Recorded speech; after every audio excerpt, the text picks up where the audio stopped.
আসসালামু আলাইকুম, জানিয়ে দিব এই মুহূর্তে হাতে পাওয়া সর্বশেষ ভয়ঙ্কর কিছু আন্তর্জাতিক আপডেট। বাংলা সংবাদ শুরুতেই থাকছে সংবাদ শিরোনাম। শুরুতেই জানিয়ে দিব, পশ্চিম তীরে ইসরায়েলি হামলায় অন্তঃসত্ত্বা সহ 2 নারী নিহত। জানিয়ে দিব, ফিলিস্তিনিদের গাজায় ফেরার অধিকার দেওয়া হবে না, ট্রাম্প। এরপর রয়েছে মুক্তি দিতে যাওয়া 3 জিম্মির নাম ঘোষণা হামাসের। সর্বশেষ থাকছে, আজ গাজায় যুদ্ধবিরতি ভেস্তে যাওয়ার শঙ্কা কাটছে। এতক্ষণ শুনছিলেন সংবাদ শিরোনাম, এবার বিস্তারিত। প্রিয় দর্শক, আপনি যদি এই চ্যানেলে নতুন হয়ে থাকেন, ভিডিওটি দেখতে দেখতে চ্যানেলটি সাবস্ক্রাইব করে আমাদের সাথেই থাকুন। অধিকৃত পশ্চিম তীরে হামলা আরও বাড়িয়েছে ইসরায়েলি বাহিনী। ফিলিস্তিনিদের নূর শামস শরণার্থী শিবিরে ইসরায়েলি বাহিনীর অভিযানের সময় 2 জন নারী নিহত হওয়ার খবর মিলেছে। তাদের একজন 8 মাসের অন্তঃসত্ত্বা ছিলেন। ওই শরণার্থী শিবিরে ফিলিস্তিনি পরিবারের ওপর এলোপাতাড়ি গুলি চালায় ইসরায়েলি বাহিনী। গতকাল রোববার ফিলিস্তিনের স্বাস্থ্য মন্ত্রণালয় এক বিবৃতিতে জানায়, অভিযানে শ্যান্দোস জামাল মুহাম্মদ সালাবি নামের এক নারী নিহত হয়েছেন। গুরুতর আহত হয়েছেন তার স্বামী। 23 বছর বয়সী সালাবি ও তাঁর গর্ভের সন্তানকে বাঁচানো যায়নি বলে বিবৃতিতে উল্লেখ করা হয়েছে। এর কারণ হিসেবে আহত দম্পতিকে দ্রুত হাসপাতালে নিতে ইসরায়েলি বাহিনীর বাধা দেওয়ার কথা বলা হয়েছে। পৃথক এক বিবৃতিতে ফিলিস্তিনের স্বাস্থ্য মন্ত্রণালয় জানিয়েছে, রাহাফ ফোয়াদ আব্দুল্লাহ আলাস্কার নামের 21 বছর বয়সী আরেক নারী ইসরায়েলি বাহিনীর হাতে নিজ বাড়িতে নিহত হয়েছেন। ফিলিস্তিনের সংবাদ মাধ্যম ওয়াফা জানায়, রোববার দিনের শুরুতে অধিকৃত পশ্চিম তীরের তুলকারেম অঞ্চলে শরণার্থী শিবিরে ভারী যন্ত্রপাতি ও বুলডোজার নিয়ে অভিযান চালায় ইসরায়েলি বাহিনী।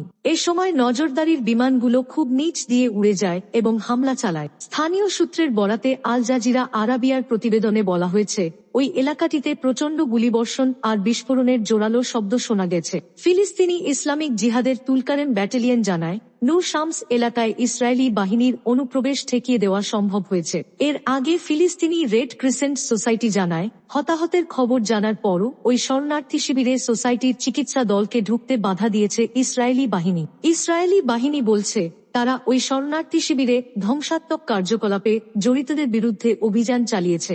ওই এলাকায় জারি করা হয়েছে কারফিউ। অধিকৃত পশ্চিম তীরের উত্তরে জেনিন, তুলকারেম ও তুবাসের ফারা এলাকায় থাকা শরণার্থী শিবিরগুলোতে কয়েক সপ্তাহ ধরে অভিযান চালাচ্ছে ইসরায়েলি বাহিনী। এরই ধারাবাহিকতায় নূর শামস এলাকায় শরণার্থী শিবিরেও অভিযান চালানো হয়েছে। কয়েক সপ্তাহের অভিযান আর হামলায় জেনিন ও তুলকারেম এলাকা থেকে 26,000-এর বেশি ফিলিস্তিনি বাস্তুচ্যুত হয়েছেন। ফিলিস্তিনের গাজায় গত মাসে ইসরায়েল ও হামাসের মধ্যকার যুদ্ধবিরতি ঘোষণার পর থেকে অধিকৃত পশ্চিম তীরে অভিযান জোরদার করেছে ইসরায়েলি বাহিনী। বাড়ানো হয়েছে হামলার তীব্রতাও। যুক্তরাষ্ট্রের প্রেসিডেন্ট ডোনাল্ড ট্রাম্প বলেছেন, তার গাজা নিয়ন্ত্রণের পরিকল্পনার অধীনে ফিলিস্তিনিদের উপত্যকাটিতে ফেরার কোনো অধিকার দেওয়া হবে না।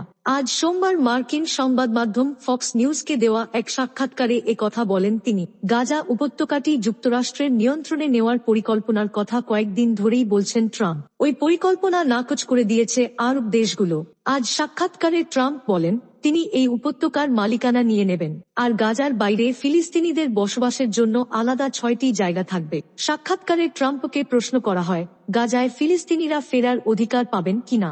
জবাবে তিনি বলেন, না, তারা পাবেন না, কারণ তাদের আরো ভালো থাকার জায়গা পেতে যাচ্ছেন। অন্য ভাষায় বলতে গেলে, আমি তাদের জন্য একটি স্থায়ী জায়গা গড়ে তোলার কথা বলছি, কারণ এখন যদি তাদের ফিরতে হয় তাহলে কয়েক বছর লেগে যাবে। এটা গাজা বসবাসযোগ্য নয়। গাজা পরিকল্পনার কথা ট্রাম্প প্রথম সামনে আনেন গত মঙ্গলবার ইসরায়েলের প্রধানমন্ত্রী বেনিয়ামিন নেতানিয়াহুর সঙ্গে একটি যৌথ সংবাদ সম্মেলনের সময়। তিনি গাজা থেকে ফিলিস্তিনিদের মিসর ও জর্ডানে সরিয়ে নেওয়ার কথা বলেন। তবে ট্রাম্পের ওই পরিকল্পনা প্রত্যাখ্যান করেছে দেশ দুটি। সাক্ষাৎকারে ট্রাম্পের ভাষ্যমতে, গাজার 20 লাখের বেশি ফিলিস্তিনির জন্য তিনি সুন্দর এলাকা গড়ে তুলবেন। গাজা থেকে কিছুটা দূরে এই এলাকাগুলো নিরাপদ হবে। এলাকাগুলো গড়ে তোলার সময় গাজার নিয়ন্ত্রণ নেবেন তিনি। ট্রাম্প বলেন, ভবিষ্যতের জন্য এটিকে গাজা একটি রিয়েল এস্টেটের অগ্রগতি হিসেবে ভাবুন।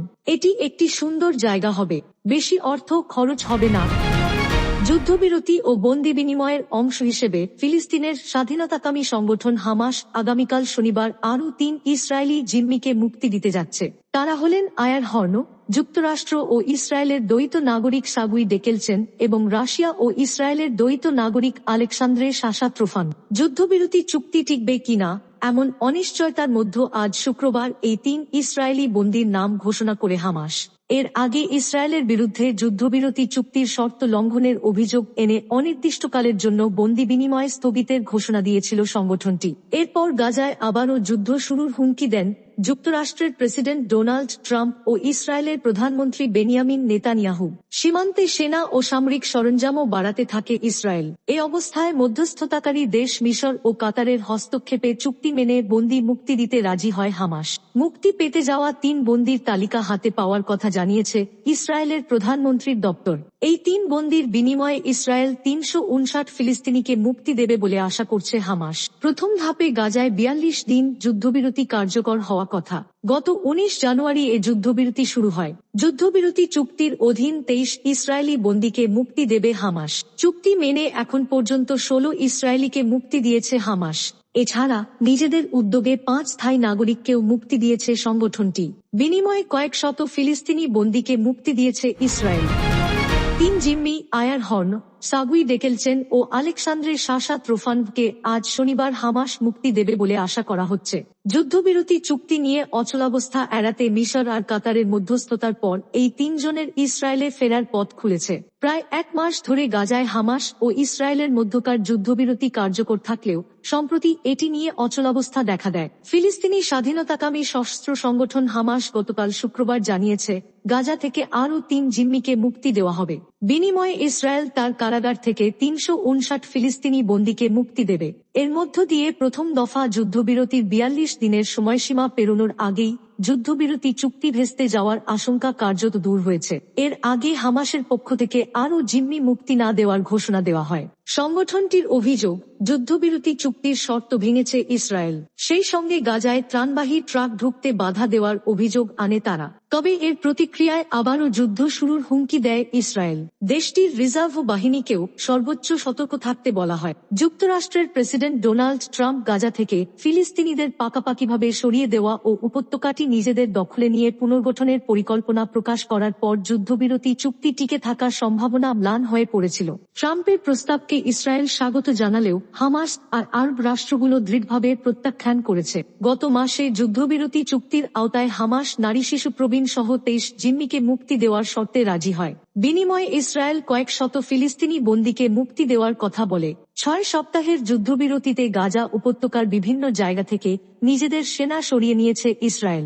আজকের আগে পর্যন্ত হামাস 23 জিম্মির মধ্যে 16 জনকে ছেড়ে দিয়েছে। তাদের মধ্যে থাইল্যান্ডের একজন ছিলেন। গাজায় এখনো 76 জন জিম্মি আছেন। ধারণা করা হচ্ছে তাদের অর্ধেক বেঁচে আছেন। হামাস ও ইসরায়েলের মধ্যকার প্রথম দফা যুদ্ধবিরতি চুক্তির উদ্দেশ্য ছিল গাজা থেকে অবশিষ্ট জিম্মিদের ফিরিয়ে আনতে দ্বিতীয় পর্যায়ের শান্তি আলোচনার পথ উন্মুক্ত। চূড়ান্তভাবে যুদ্ধের সমাপ্তি ঘটানোর আগে গাজা থেকে ইসরায়েলি বাহিনী পুরোপুরি প্রত্যাহার এবং ধ্বংসস্তূপে পরিণত হওয়া এবং খাবার, পানি ও বিদ্যুতের ঘাটতিতে ভোগা গাজার পুনর্গঠন নিশ্চিত করা।